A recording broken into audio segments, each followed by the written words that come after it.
जी बिल्कुल ऐसा है कि जेएलएम की म्यूनसिपल कमेटी की मुबैना गफलत की वजह से जेएलएम का स्लाटर हाउस है जो इस वक्त इंतहाई ज़्यादा गंदगी और गलाजत में तब्दील हो चुका है।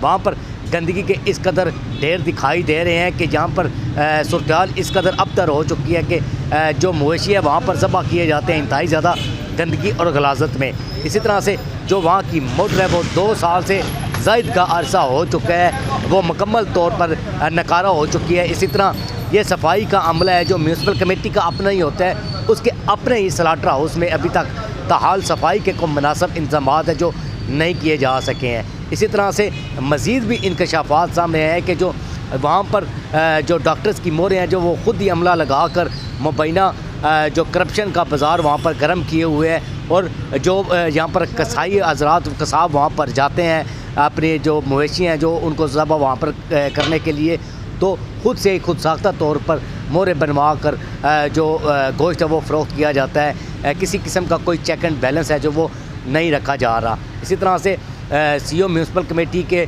इल्म में होने के बावजूद भी ताहाल किसी किस्म की कोई कार्रवाई है जो नहीं की जा सकी। इसी तरह से डिप्टी कमिश्नर जेएलएम को भी मुतअद्दिद बार इस हवाले से आगाह किया गया है, लेकिन ताहाल किसी किस्म का कोई स्ट्रिक्ट एक्शन है जो नहीं लिया जा सका। वहाँ पर जो अमला तैनात किया गया है वो भी इंतहाई ज़्यादा करप्शन में मुब्तला हमें दिखाई दे रहा है। करप्शन का बाज़ार इस कदर गर्म है कि वहाँ पर जो पैसे देकर खुद साख्ता मोहरें लगाई जाती हैं और गोश्त है जो शहरियों को दिया जो कसाब है वो फ़रोख्त करते हैं। गोश्त के भी मनमाने रेट होते हैं, लेकिन अभी तक ये जो मसला है वो उसका कोई सद्देबाब है जो नहीं किया जा सका। शहरी इंतहाई ज़्यादा मुश्किलात का शिकार होते जा रहे हैं, लेकिन स्लाटर हाउस के अमले को ज़रा सा भी शहरियों पर रहम करम है जो नहीं आया और उनको गंदगी में गोश्त है जो ज़बह कर कर जो कसाब है वो अपनी दुकानों पर गोश्त है जो लटका लेते हैं। और मुबैना गफलत है ये म्यूनसिपल कमेटी के अमले की, लेकिन ताहाल इस पर नोटिस है जो नहीं लिया जा सका। जी।